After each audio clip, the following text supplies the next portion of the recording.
Hello dear students, myself Manish Pandey, teaching mathematics. I am senior faculty in PP Swani Center for Excellence, as you know. मैं आपको maths में set theory पढ़ा रहा हूँ. Set theory में मैंने आपको लास्ट लेक्चर्स में जो पढ़ाया है वो कुछ लॉज पढ़ाए हैं. लॉज आपने समझ लिए होंगे. लॉज के मैंने एग्जांपल्स भी कुछ करवाए हैं जिससे आपको लॉज अच्छे से क्लियर हो जाए. नेक्स्ट क्लास में मैं आपको वेन डायग्राम समझाने वाला हूँ.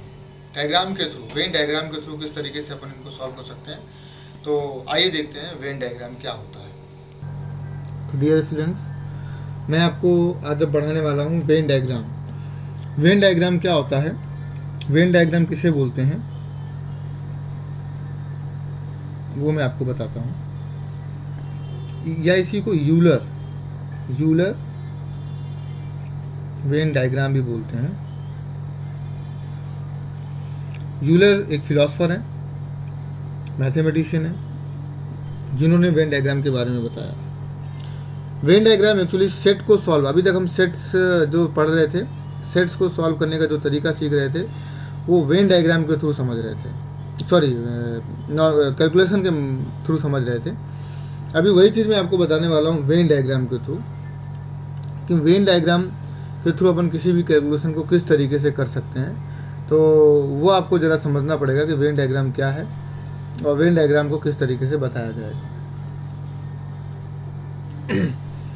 यहाँ पर बेसिकली वेन डायग्राम को यूलर ने बताया था, जैसा कि मैंने आपको बताया. हमेशा एक यूनिवर्सल सेट होगा वेन डायग्राम में. यूनिवर्सल सेट को यू से डिनोट करते हैं, आप जानते हैं, और उसको एक रेक्टेंगुलर बॉक्स से लिखते हैं. रेक्टेंगुलर बॉक्स से मतलब वेन डायग्राम दिखाने में यूनिवर्सल सेट को हमेशा एक किससे दिखाएंगे, रेक्टेंगुलर बॉक्स से दिखाएंगे. ऑब्वियसली इसके अलावा जो भी सेट्स होंगे वो सभी यू के सबसेट होंगे. तो वो यू के सबसेट इसके अंदर सर्कल्स में दिखाएंगे, सर्कल्स में. मान लीजिए कोई सेट ए है तो ए का एक ही सर्कल बन जाएगा. किसी भी सेट को सर्कल से दिखाएंगे कि ये सेट ए है. मान लीजिए दूसरा सेट है, यदि दूसरा सेट इसका सबसेट है, दूसरा सेट इसका सबसेट है तो वो उसके अंदर दिखाया जाएगा. जैसे मान लीजिए मैंने बोल दिया कि बी जो है सबसेट है ए का, तो बी ऑब्वियसली ए का बच्चा है, तो बी इसके अंदर आ जाएगा, बी का सर्कल अंदर बन जाएगा. लेकिन एक इस तरीके का यूनिवर्सल सेट है कि जिसमें ए और बी में कुछ भी कॉमन नहीं है, तो उसको दो अलग अलग चीज़ों में दिखाएंगे, दो अलग अलग सर्कल दिखाएंगे, ए यहाँ पर और बी यहाँ पर, यदि कुछ भी कॉमन नहीं है. लेकिन यदि इस तरीके से दिया हुआ है कि ए और बी में कुछ रिलेशन है, ए और बी, ए यूनियन बी निकालना है, या ए इंटरसेक्शन बी कुछ दिया हुआ है, तो हमेशा इस तरीके के सेट को इंटरसेक्शन ऑफ सेट से दिखाएंगे. मतलब कुछ भी दिया हुआ है, ए यूनियन बी आपके पास है, ए इंटरसेक्शन बी आपके पास समथिंग है, समथिंग दिया हुआ है, या समथिंग कुछ दिया हुआ है, तो इस सिचुएशन को अपन इंटरसेक्शन ऑफ टू सर्कल से दिखाएंगे. तो बेसिकली सबसेट की बात होगी तो कोई सर्कल एक दूसरे के अंदर दिखाएंगे, क्योंकि ए सबसेट बी का है मतलब ए बी का बच्चा है, बी सबसेट ए का है इसका मतलब बी ए का बच्चा है, तो ऑब्वियसली उसके अंदर दिखाएंगे, उसके अंदर की प्रॉपर्टी को वो हैंडल करेगा. ये मेरा समझाने का तरीका है. आप इसे बच्चा समझ के मतलब किसी और सेंस में मत ले जाइए. ये सिर्फ मेरा समझाने का तरीका है, जिस तरीके से मैं आपको समझाता हूँ. तो आपसे मेरी बातों को समझने की कोशिश करिए कि किस तरीके से इसके क्वेश्चंस को किया जा सकता है. अब मैं आपको कुछ इसके क्वेश्चंस करवाता हूँ, तो अपन वन बाय वन इनके क्वेश्चंस को देखते हैं.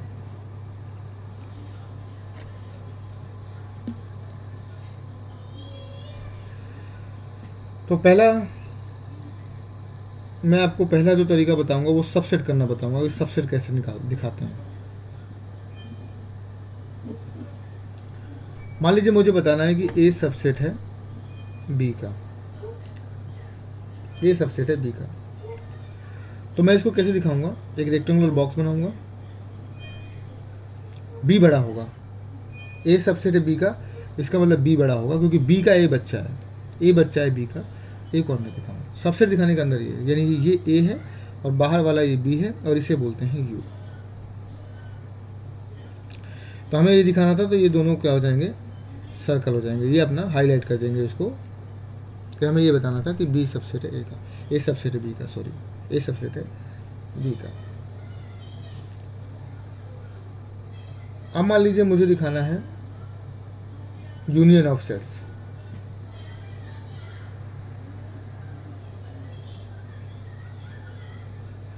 यूनियन ऑफ सेट्स दिखाना है आपको, तो किस तरीके से आप दिखाएंगे जरा वो देखिए।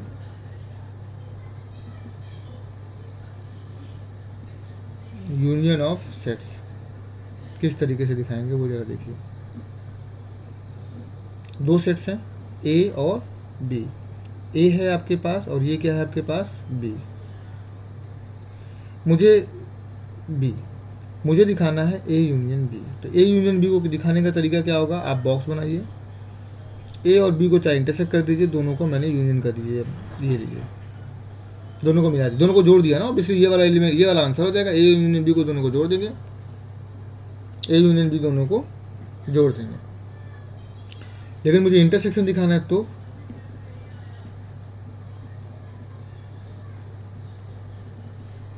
भाई यूनियन का मतलब तो ये था कि दोनों को ऐड करना, तो दोनों को मैंने आपस में ऐड कर दिया और दोनों के एलिमेंट को यहाँ पर दिखा दिए। ये आपका यू है, ये आपका ए है, ये आपका बी है।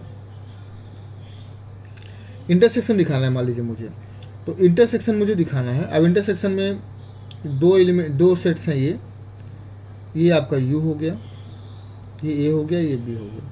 ए और बी दोनों में कॉमन पोर्शन कौन सा है, ए और बी दोनों में कॉमन पोर्शन ये है, ये पोर्शन ए में भी है और ये पोर्शन, ये देखिए ए में भी है पोर्शन और ये पोर्शन बी में भी है, तो इसे बोलेंगे ए इंटरसेक्शन बी।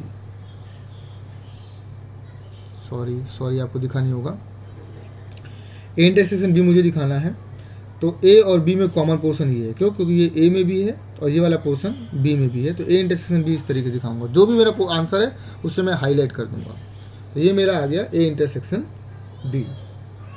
तो ए इंटरसेक्शन बी आप इस तरीके से दिखा सकते हैं। तो ये आपको समझ आ गया होगा। सपोज अब मुझे दिखाना है difference of sets. Difference of set, difference of set में किस तरीके से दिखाऊंगा। दो सर्कल मैंने लिए, मुझे दिखाना है कि a माइनस बी कैसे होगा। तो a माइनस बी कैसे दिखाएंगे आप मुझे बताइए। a माइनस बी हम क्या करते थे, आपको पता है कि जो a है, a में से b के एलिमेंट को हटा देते थे, यानी a में b नहीं होना चाहिए। तो b वाला पोर्शन, a में b का इतना पोर्शन दिख रहा है, तो यानी जो बचेगा, a बचा हुआ है, a माइनस बी का मतलब होता था a का बचा हुआ पोर्शन। तो b में जो पोर्शन है वो हटा दिया। आप ये तो करते थे, क्या करते थे, ए में से बी को माइनस करने में क्या करते थे कि ए में से बी के एलिमेंट हटा देते थे, ए में ए के बचे हुए एलिमेंट लिख देते थे। तो मैंने ए का बचा हुआ पोर्शन लिख दिया, ए का वो पोर्शन हटा दिया जो बी में शामिल है, ये वाला पोर्शन बी में शामिल है, इसको मैंने हटा दिया, तो इसे बोलेंगे ए माइनस बी। तो इसे बोलेंगे difference of sets.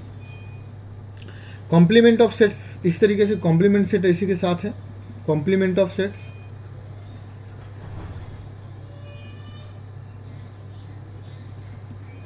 Complement of set क्या है, कॉम्प्लीमेंट सेट बिल्कुल इसी की तरह है। आप जरा देखिए,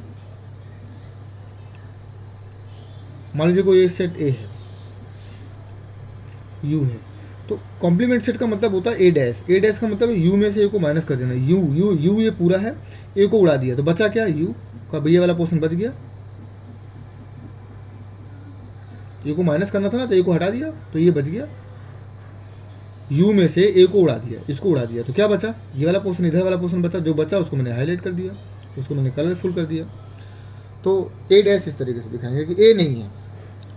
ए डैश का मतलब यू में ए नहीं है, यू में से ए को उड़ा दिया, तो ये कॉम्प्लीमेंट सेट हो गया।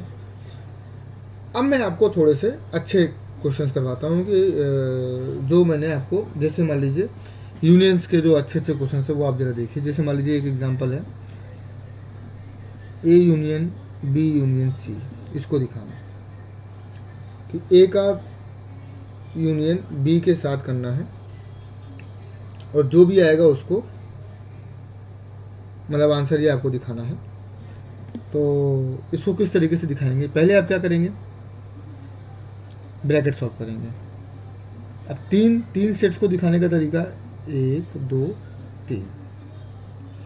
पहले B union C, B union C, B और सी को मिला दीजिए तो ए बी और ये आपका सी है। तो बी यूनियन सी आप मिलाएंगे तो बी यूनियन सी मतलब ये पूरा पोर्शन आप मिला दीजिए, बी और सी होना चाहिए बस, ये पूरा बी और सी हो गया। फिर बी यूनियन सी को भी ए के साथ ऐड कर देना है। तो अगले वाले स्टेप में क्या चला जाएगा, आप पहले एक ब्रैकेट सॉल्व करेंगे, ब्रैकेट आपने सॉल्व किया, ब्रैकेट सॉल्व करने के बाद आपको ये पता चला कि आपका आंसर ये है, बी यूनियन सी ये था, लेकिन अभी आपको उसको ऐड करना है ए के साथ भी, तो ए के साथ भी ऐड कर दिया, तो ये आ गया A union B union C, A B C, ये आपका यू है।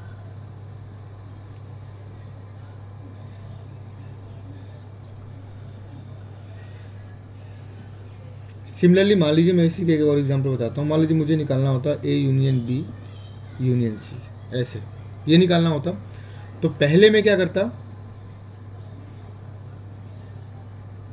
ए यूनियन बी निकालता, ए बी सी, तो पहले मैं ए यूनियन बी निकालूंगा, ये यूनियन बी है, फिर मुझे ब्रैकेट, क्योंकि मुझे पहले ब्रैकेट सॉल्व करना है, फिर मुझे इसको ऐड करना है सी के साथ, तो सी के साथ ऐड करेंगे तो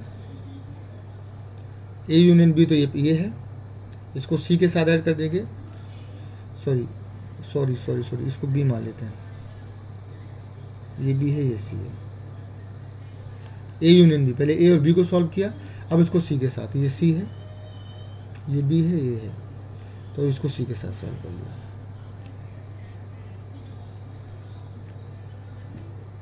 ये यू है। तो मेरे हिसाब से आपको समझ आ रहा होगा।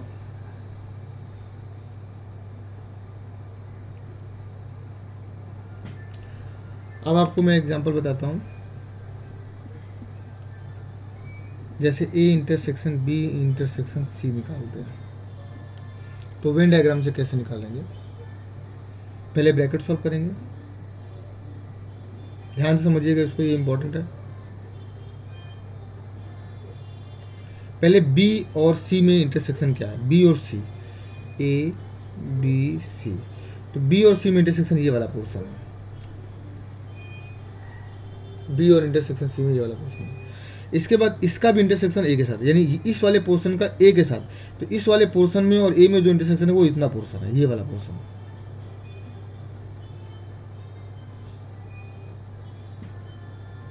देखिए ये जो पोर्शन था वो बी और सी में था, लेकिन बी और सी का इंटरसेक्शन जो भी है वो ए के साथ, अब इसका जो भी इंटरसेक्शन है सिर्फ इतना देखना है, सिर्फ इतना देखना है, इतना और ए, इतना और ए में कॉमन क्या है, ये वाला पोर्शन कॉमन है, यानी ये वाला पोर्शन कॉमन है बस।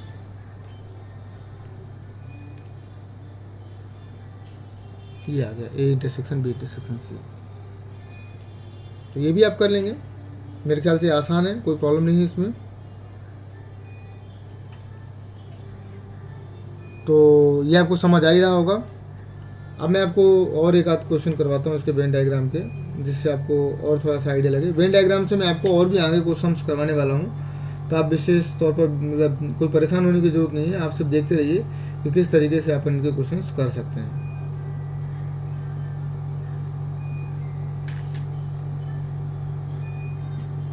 नेक्स्ट है, जैसे मान लीजिए मैं आपको एक क्वेश्चन करवाता हूँ, ए यूनियन बी इंटरसेक्शन, यहाँ पे इंटरसेक्शन लिख लीजिए, बी इंटरसेक्शन सी, ऐसा कोई क्वेश्चन नहीं है, तो ऑब्वियसली पहले ब्रैकेट सॉल्व करेंगे,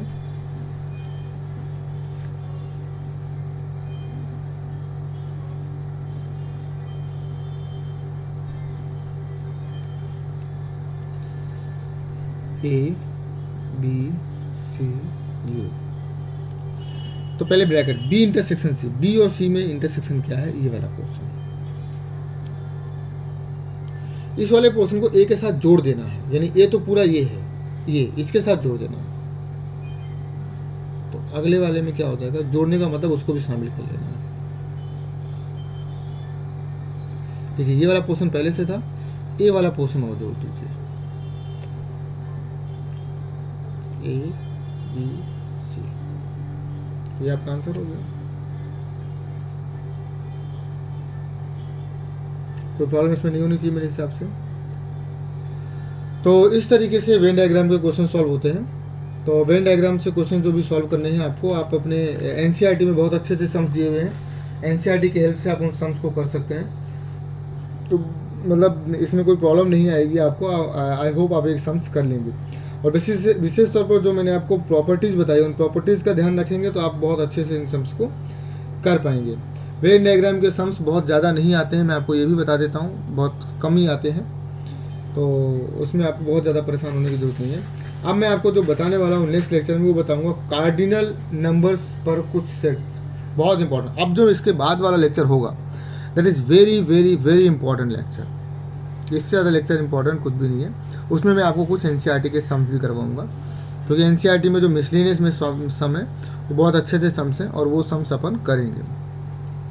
उसके अलावा भी मैं आपको बहुत अच्छे अच्छे सम्स करवा कर दूँगा, ठीक है। तो आइए मिलते हैं अभी नेक्स्ट लेक्चर में। नेक्स्ट लेक्चर में अपन देखेंगे cardinal number of some sets, कि सेट्स के कार्डिनल नंबर का क्या औचित्य है और किस तरीके से उनको अपन समझेंगे, है ना। तो आइए मिलते हैं नेक्स्ट लेक्चर में।